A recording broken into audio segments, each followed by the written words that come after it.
Pega a sua Bíblia eletrônica ou de papel e repita comigo. Eu creio na Bíblia.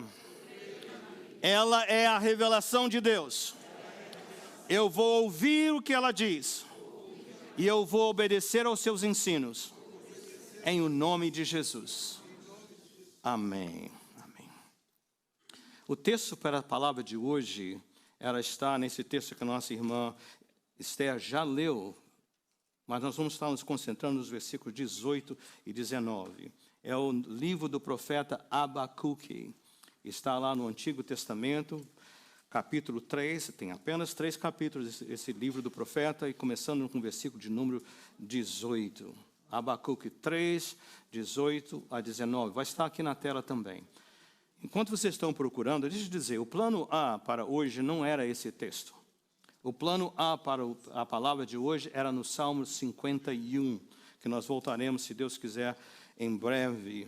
Continuamos com essa mesma série de mensagens, mas com a chegada e a partida da pequena Isabela, filha do nosso Ney e Paula, e também com a notícia, logo no mesmo dia, do falecimento do senhor Peter Kern. E eu vou falar mais sobre esses irmãos.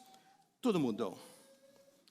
Já na reunião de oração, como foi mencionado aqui, desta quinta-feira, vimos esse texto de Abacuque fazer um impacto muito grande. Ele pulou da página, vamos dizer assim. Ele entrou nas nossas mentes e nossos corações, movendo e ministrando a todos profundamente. Então, estava claro no meu coração para que o Espírito Santo de Deus queria que nós mudássemos a palavra de hoje, de maneira prática. Algumas informações sobre o livro de Abacuque. Eu tenho anotações, algumas aqui ainda, que já terminaram, mas você pode ter, nós temos disponível para você. Ele foi escrito no ano 605, 600 antes de Cristo. Só para você ter uma ideia. Vinda de Cristo, 605 anos antes de Cristo. Essa é a data aproximada que ele foi escrito. O seu propósito, quando ele escreveu, todos os livros da Bíblia têm um propósito. Deus não tem nada na Bíblia que é só para encher uma página, para completar algo. Tudo aí tem um propósito. De ensino, de demonstração, de instrução para nós. Então, ele escreveu, Deus o moveu e inspirou para escrever durante um período em que a nação de Israel precisava de ser guiada a ter fé em Deus. Por quê? Eles estavam sofrendo as dores terríveis, as tragédias da conquista e do exílio, conquista da nação de Judá, os remanescentes, invadidos pelo Império da Babilônia da época. Só para você ter mais ideias, eu não quero me aprofundar em informações, houve 2 invasões da Babilônia no reino de Judá, o reino do sul de Israel. O reino do norte já havia sido destruído pelos assírios vários anos antes. Mas aqui, nesse processo da Babilônia, eles vieram 2 vezes. Uma vez vieram, conquistaram, mas não destruíram. É nessa primeira leva que eles levam Daniel, lembra seus amigos, né? Sadraque, Mesaque, Abednego, aqueles nomes que eles receberam lá na Babilônia. Na primeira leva eles fazem isso, deixam a cidade intacta. Deixaram um rei no lugar, Joaquim era o nome desse rei. Esse rei ficou ali, mas ele foi terrível. O pai dele tinha sido assim um fenômeno de alguém que restaurou a fé do povo em Deus. Mas veio o filho, foi um desastre, muito sério, muito sério. E o que aconteceu? A Babilônia voltou. E dessa vez eles vieram não só sitiar uma cidade, até que o povo estava morrendo de fome. Famílias trocando seus filhos como alimento. Imagina a tristeza. Invadiram, destruíram. A palavra de Deus lá no Salmo 137 fala que até as grávidas, os soldados vinham com a sua espada, rasgavam o ventre, pegavam a criança, batia a cabeça numa pedra, assim, uma coisa extraordinária. Queimaram tudo, destruíram o templo, levaram tudo que podia fazer. E ele está escrevendo nesse período, essa transição de 11 anos, entre a primeira invasão e a segunda invasão. Pela data, ele não tinha visto ainda a destruição que estava a vir, mas como profeta de Deus. E se você olhar o livro inteiro, a profecia, são 3 capítulos, você percebe que ele está pregando menos e orando mais. Ele começa dizendo, Senhor, até quando?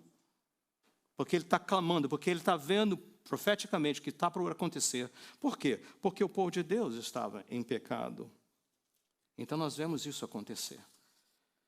Uma outra observação importante é essa paixão por Deus, pela honra de Deus, por quem Deus é, pelas suas promessas. E ele viveu, então, profundamente, na sua própria vida, essa crise espiritual devido à infidelidade do povo e também à agonia que ele tinha. Senhor, por que o Senhor não está agindo? Mas ele termina o livro com um cântico de triunfo, e eu vou nos levar em partes aqui. O que nós aprendemos aqui? Eu creio que há 4 lições fundamentais. Eu vou apenas tocar nelas e vou falar um pouco sobre Isabela, sobre Ney, sobre Paulo, sobre o senhor Peter Kern também. Primeira lição é: Deus nunca, preste atenção, Deus nunca tolerará pecado grave no seu povo. Porque o amor de Deus é tão grande, porque a misericórdia de Deus é tão extraordinária, nós cometemos o erro, naturalmente, de pensar o seguinte: não tem limite. Ele vai perdoar. Ele é misericordioso, ele é perdoador. Lá em Gálatas fala assim, olha, de Deus não se zomba. Aquilo que a gente planta, a gente colhe. Isso não anula o amor de Deus, isso não anula, não altera a misericórdia de Deus. Mas as nossas ações têm consequências terríveis. Desobedecer a Deus não é uma boa opção, não é uma boa escolha. Nós falamos todos os domingos, oramos, Senhor, eu vou ouvir a sua palavra, obedecer aos seus ensinos. Falar isso e viver outra coisa, nós estamos acumulando ira, justiça, disciplina. O próprio Deus fala que nem o pai que ama a criança, os pais que amam a criança, disciplinam os seus filhos. Então, essa lição é muito clara. Ele escreveu esse livro, né, falando para nós, e essa lição fica muito clara porque ele foi contemporâneo do profeta Jeremias. Se você olhar o Jeremias com muito mais capítulos, você vai ter uma ideia com mais detalhes do que estava acontecendo.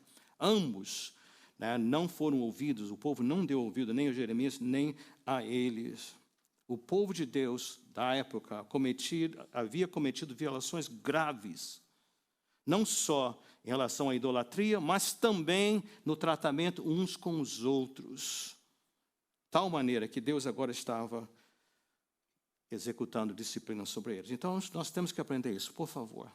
Aquilo que nós já sabemos, precisamos praticar. E quando nós estamos não dando conta, a gente precisa pedir, Senhor, me ajuda. Eu sei a sua vontade, conheço a sua vontade. Me ajuda, Senhor, a cumprir a sua vontade.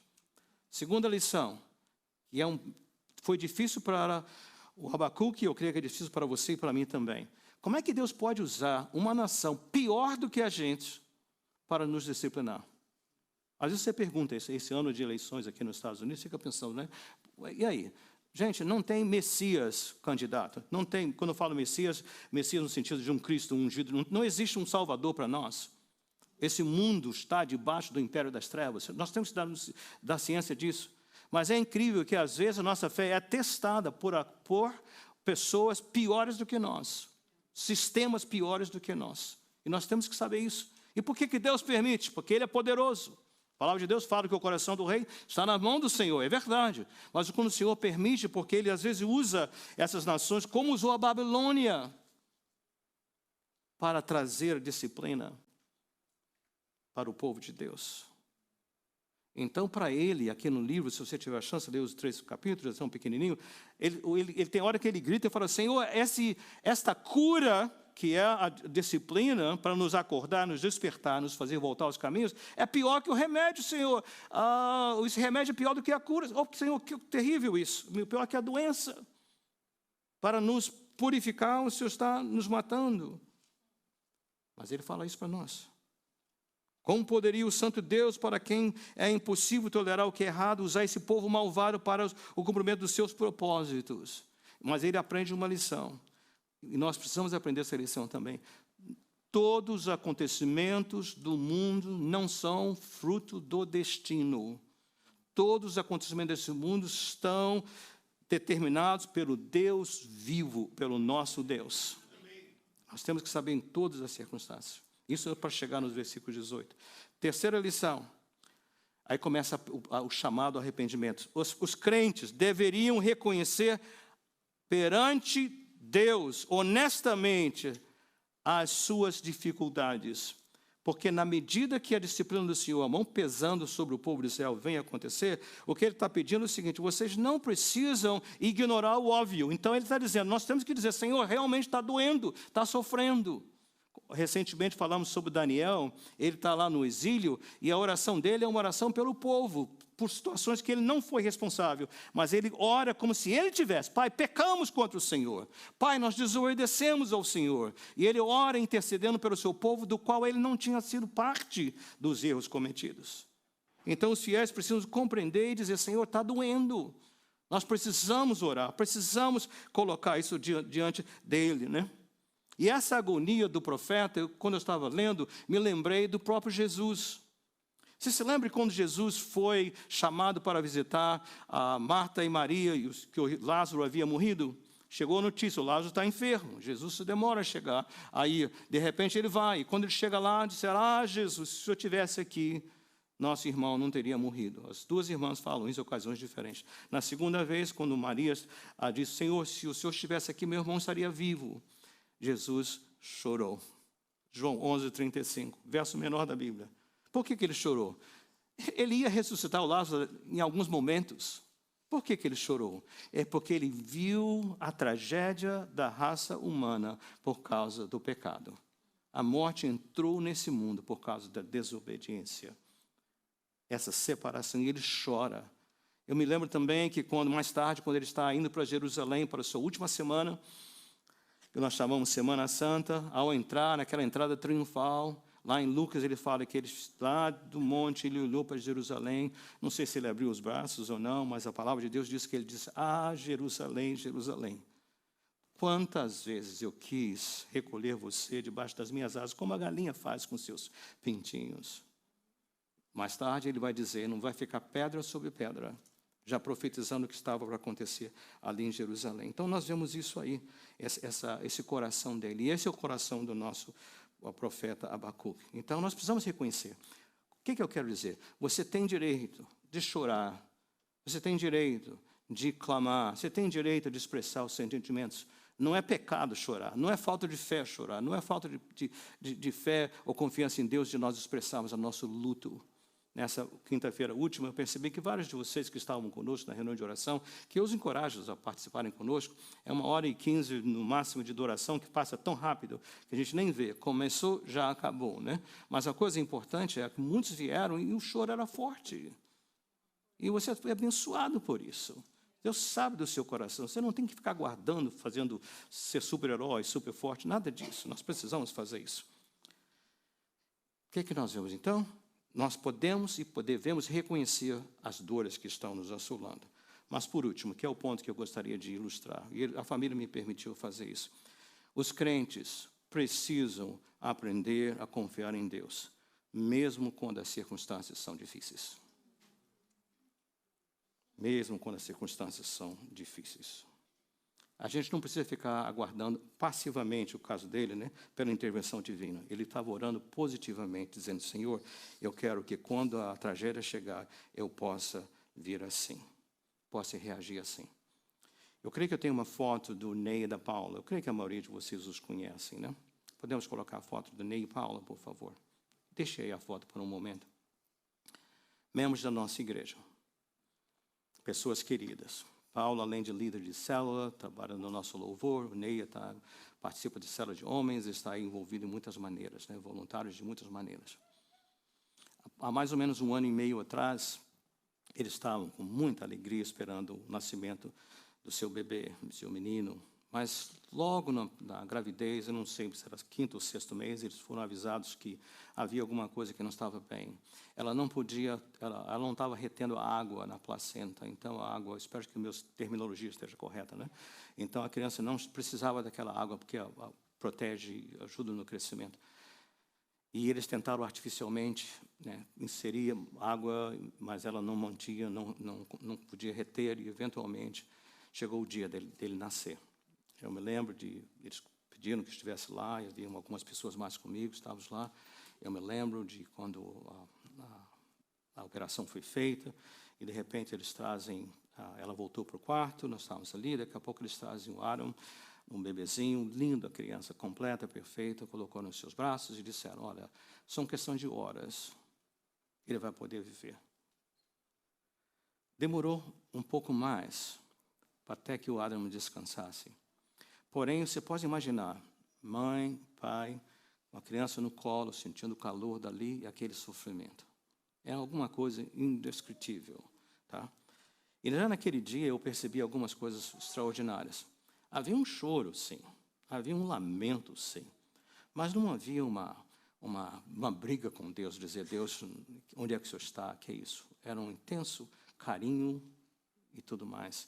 Não só com Adão, mas também com um com o outro. Até que ele descansou. E nós tivemos um memorial aqui na igreja e tudo mais. Ok? Vocês sabem também que mais tarde, mais recentemente, então a Paula engravidou outra vez. E dessa vez tudo certo. Tudo funcionando. Todos os cuidados, tudo dando muito certo. E na terça-feira foram fazer um exame de rotina, vamos dizer assim, né? E lá naquele exame de rotina o médico falou, olha, tem alguma coisa no cordão umbilical que não está muito bem. Faça uma coisa, o hospital está perto, vão para o hospital e lá vocês podem saber com maneira mais acurada o que está acontecendo. Eles fizeram isso. Então, eles me telefonaram e falaram, né? Disseram o seguinte, pastor, quando chegamos no hospital, uma pessoa nos atendeu, logo depois 10 pessoas vieram. Foi aquela correria. E, em poucos momentos, ela foi levada à pressa para a sala de delivery, do parto, e em 10 minutos fizeram uma cesariana. Mas quando a Isabela nasceu, ela foi retirada do ventre, ela disse que ela não respirou por 19 minutos e meio. Eles tiveram que ressuscitá-la, mas por 19 minutos e meio seu cérebro não recebeu oxigênio. Então eles suspeitavam que alguma coisa não estava bem. Mais exames e fizeram, ela havia tido, tinha PUPT, então ela pegou, assimilou e aquilo afetou os pulmões, afetou os rins, afetou o fígado, o coração, muita coisa estava afetada. E eles disseram que naquela noite ela foi colocada no intensive care, naturalmente, e na intensive care ela precisava de 80% de oxigênio, ajuda das máquinas para continuar vivendo. No dia seguinte, quarta-feira de manhã, eles telefonaram e disseram, pastor, hoje a médica veio, ficou conosco muito tempo, mas disse que já precisa de 100% de oxigênio. Ela não está, por si só, conseguindo fazer nada.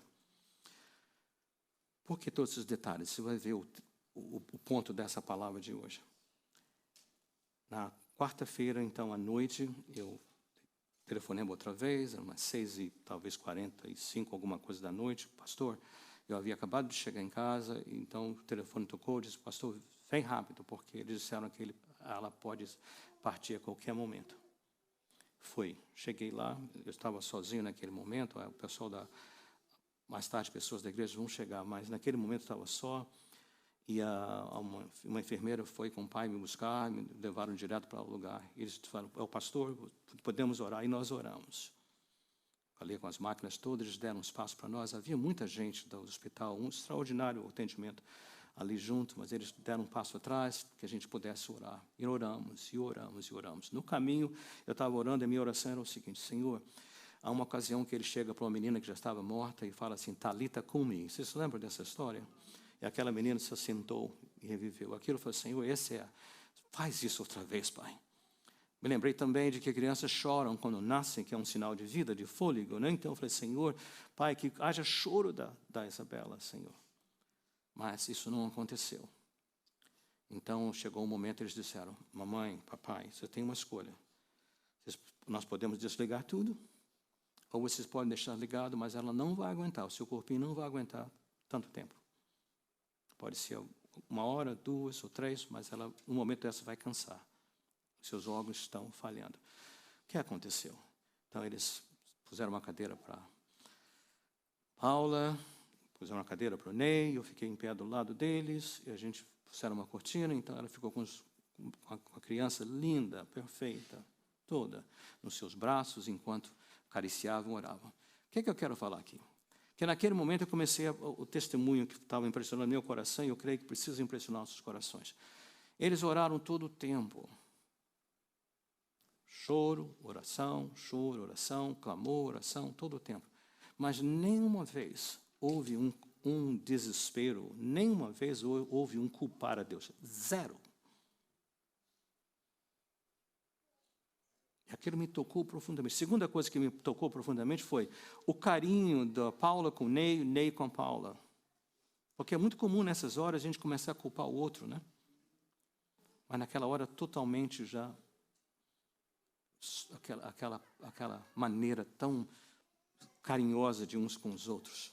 E essa palavra começou a se formar no meu coração. Porque eu estava vendo que aqui era uma situação em que não havia uma ressurreição, não havia aqui um milagre, apesar do clamor, apesar do poder de Deus para fazer isso. Mas as circunstâncias eram circunstâncias difíceis, extraordinariamente difíceis, e ali estavam naquele momento, estavam passando por isso, né? Então, o que é que nós vemos aqui? O que é que eu queria trazer para nós? É que quando Abacuque escreveu essa carta, ele estava vendo, não era notícia do que já tinha acontecido, o que ia acontecer, era o que estava acontecendo agora.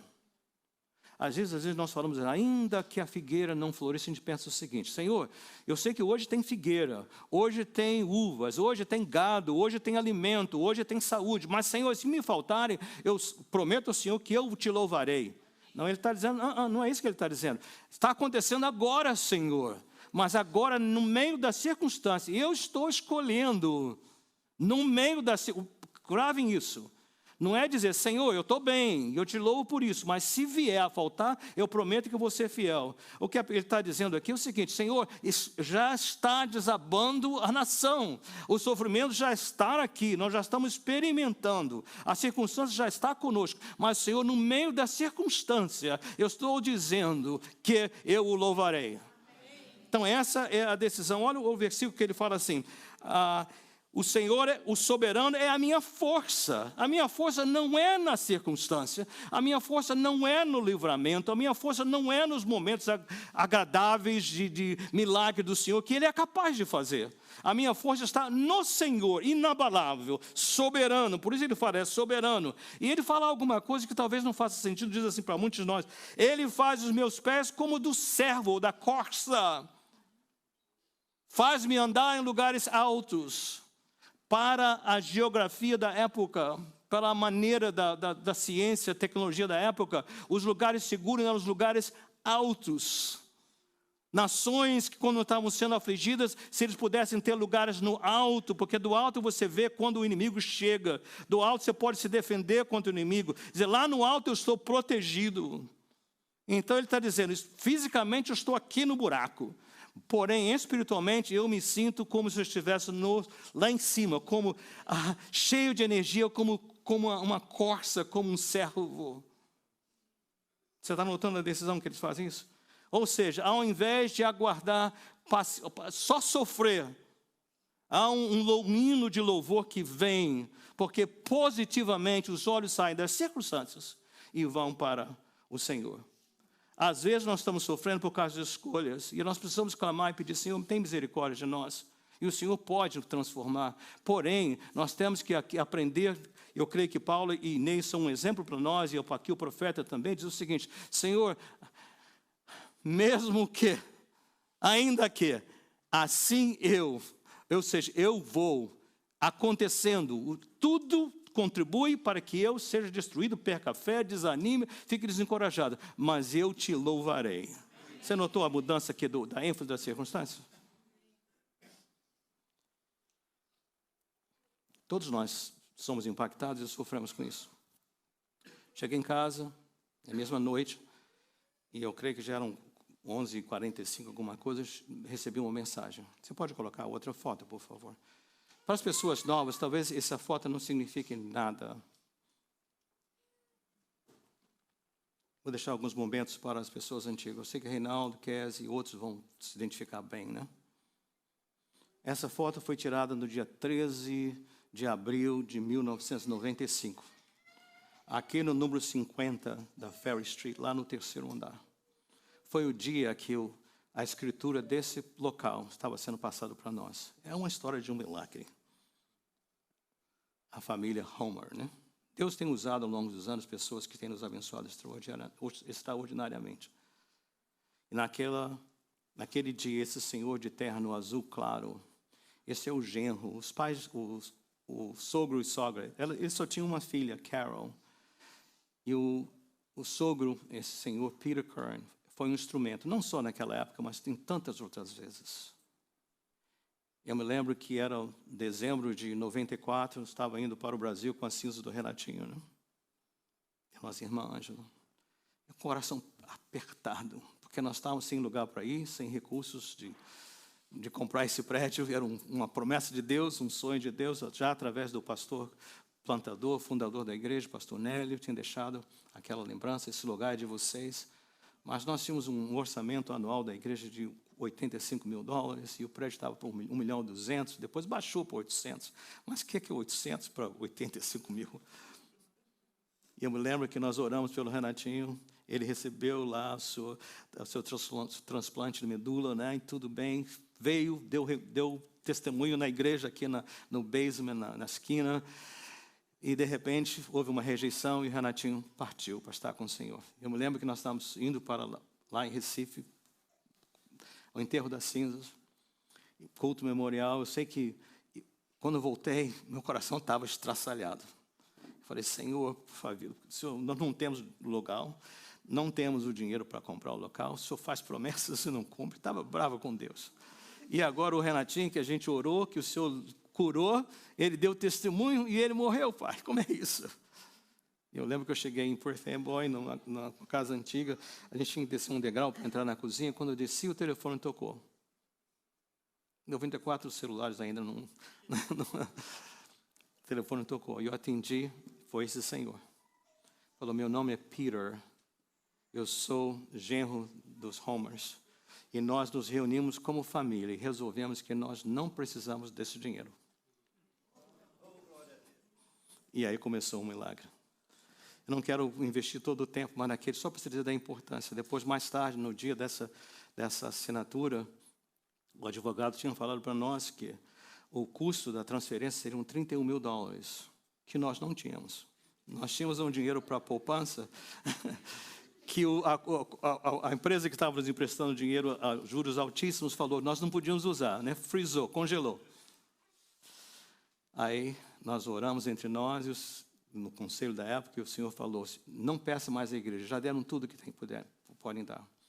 Esse dinheiro é meu, disse o Senhor. E nós concordamos, né, Reinaldo? Não sei como, a gente concordou, não foi? Porque era uma coisa assim extraordinária. E chegou 2 semanas antes desse dia, o Peter chamou de novo. Eu não conhecia ainda pessoalmente, só por telefone. E ele falou, olha, eu e a Carol, a filha, estamos tão impressionados com o que o pai e a mãe estão fazendo, que nós queremos também participar. Eu falei, nice. Quanto? Ele falou, $20 mil. Eu falei, yes, falta agora 11. Mas chegou o dia e o dinheiro não chegou. E nós fomos assim, todo mundo de terno, notou isso? Estava o Michael Wallace, estava o Gilmar Molina, estava Moisés, estava o Reinaldo, nós estávamos todo mundo de terno, gravata, numa boa, né? Você vê aquele jovem lá atrás, simpático, lá você pode ver, né? Anyway, cabelos ainda escuros, mas anyway.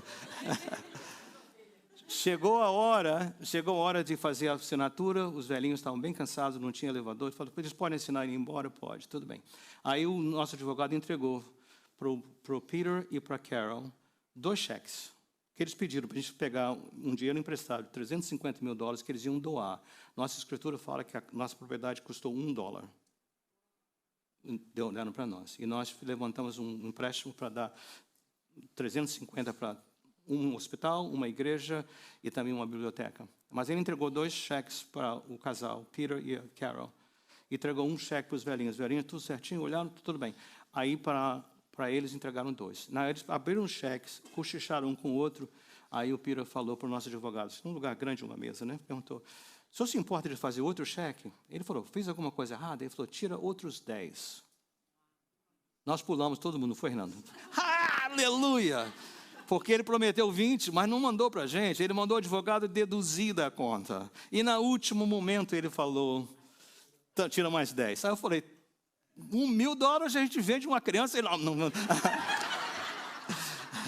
$1.000 a gente consegue. A gente dá um cheque e cobre esse cheque de algum jeito. Aí eles saíram, o advogado falou assim, nunca vi isso, né? Afrouxaram a gravata, nunca vi isso. Alguém doar e ainda ficar ajudando, né? Nunca ajudar para transferência, nunca vi isso. Aí ele falou assim, reverendo, falar nisso eu me enganei. O custo da escritura não é 31 mil, são 28 mil dólares.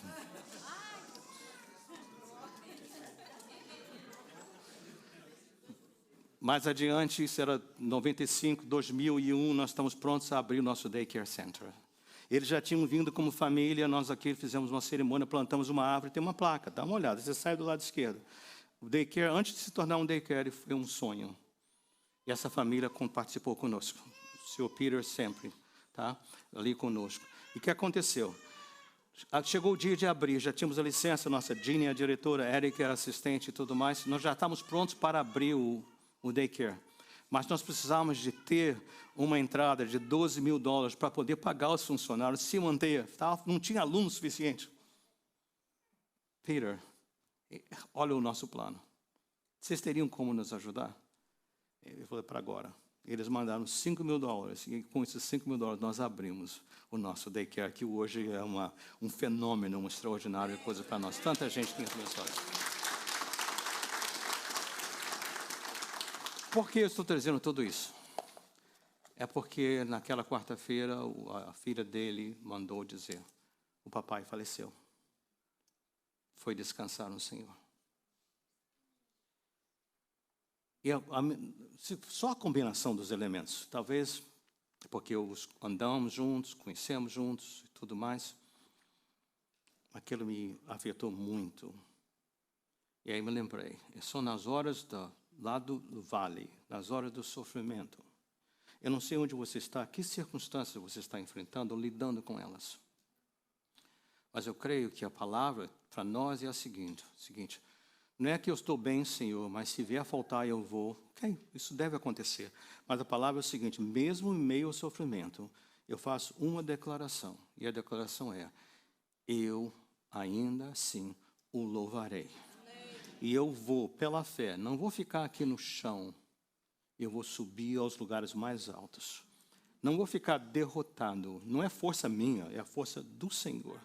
Lá no Senhor eu vou andar como aquela corça. Veloz, sagaz, vai para todo lado, lado alto, protegida, garantida pela confiança do soberano Deus que está no controle de tudo e de todos. Você tomou posse dessa promessa? Como eu disse, eu não sei onde você está. Nós cantamos aqui ainda há pouco, né? Ainda que, tudo bem. Mas há uma outra canção que eu pedi que o grupo preparasse para nós e cantasse para nós, que fala da bondade de Deus. Te amo, oh Deus. Tua graça nunca falha. Todos os dias, Senhor. És fiel em todo o tempo, Senhor. Não há nada que possa me separar. Como eu disse, eu não sei onde você está. Eu não sei qual é a situação que você está apertando. Eu creio que Ney e Paulo nos deram um exemplo. E esse exemplo foi um exemplo de, mesmo em meio, ainda que a Isabela não tenha permanecido conosco, ainda que o Adam não tenha permanecido, Senhor, nos meus lábios tem apenas louvor, nos meus lábios tem apenas adoração, uma confiança extraordinária em quem Deus é. Não somos super-heróis nem nada disso. Mas nós pudéssemos estar. Nós estamos ajudando, vários de vocês estão fazendo isso, mas para que haja uma ordem, assim, uma coordenação, nossa irmã Nara, onde você está? Ela estava aqui? Fique de pé, filha. Nara está coordenando, ajudando a gente a coordenar, fazer uns calendários, ajuda, visitas, alimentação, coisas assim. Não quer dizer que você é proibido de fazer algo, mas para não ter muita comida e pouca, nesses momentos, porque eles possam estar sendo bem cuidados. Fale com essa jovem. Dê o seu nome, participa. Alguns de vocês já estão fazendo isso. Eu sei que pessoas estão provendo presença e alimento, cuidado de tantas maneiras. Mas façam isso em nome do Senhor Jesus. Nós estamos encerrando. Mas talvez você está dizendo, pastor, eu sei que é isso a vontade de Deus para a minha vida, mas complicadíssimo, não dou conta. Mas eu preciso que o Senhor mexa com o meu coração hoje. Que ainda que eu esteja passando pelas perdas, pelos momentos extraordinariamente difíceis, Senhor, meu coração, compromisso está feito. E eu te louvarei. Por quê? Porque da sua bondade. Eu te amo, ó Deus. Porque a sua graça nunca falha. Mesmo quando eu estou atribulado, atordoado, sofrendo e tudo mais. Então, enquanto cantamos, se você quiser vir ao altar e terminar esse culto em oração, em entrega, em clamor, o altar está aberto para você. Vamos ficar de pé e cantamos. Que se está no seu coração vir, venha em nome de Jesus. Tua graça nunca falha. Oh Pai, Todos os dias eu estou em tuas mãos. oh Senhor, Desde quando me levanto até eu me virar, eu cantarei da bondade de Deus. oh, És fiel em todo tempo. oh aleluia, Em todo tempo tu és tão bom. Com todo fôlego que tenho, eu cantarei da bondade de Deus. Tua doce voz que me guia em meio ao fogo, na escuridão, tua presença me conforta. Sei que és meu Pai e que amigo és. Eu vivo na bondade de Deus. És fiel em todo tempo. Em todo tempo tu és tão bom. Com todo fôlego que tenho, eu cantarei a bondade de Deus. És fiel em todo tempo. Em todo tempo tu és tão bom. Com todo fôlego que tenho, eu cantarei da bondade de Deus. A bondade me seguirá, Senhor. A bondade me seguirá, Senhor. Eu me rendo a ti, te dou o meu ser, entrego tudo a ti. A bondade me seguirá, Senhor. A bondade me seguirá, Senhor.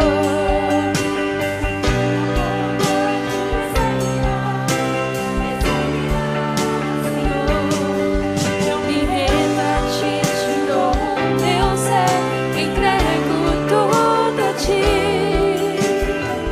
A bondade me seguirá, Senhor. És fiel em todo tempo. oh Pai, Em todo tempo tu és tão bom. Com todo fôlego que tenho, eu cantarei da bondade de Deus. recebam a bênção.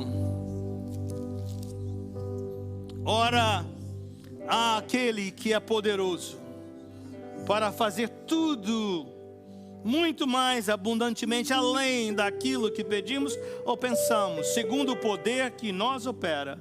A esse, glória na igreja, por Jesus Cristo, em todas as gerações, para todos sempre. Amém. Vão em paz, povo de Deus.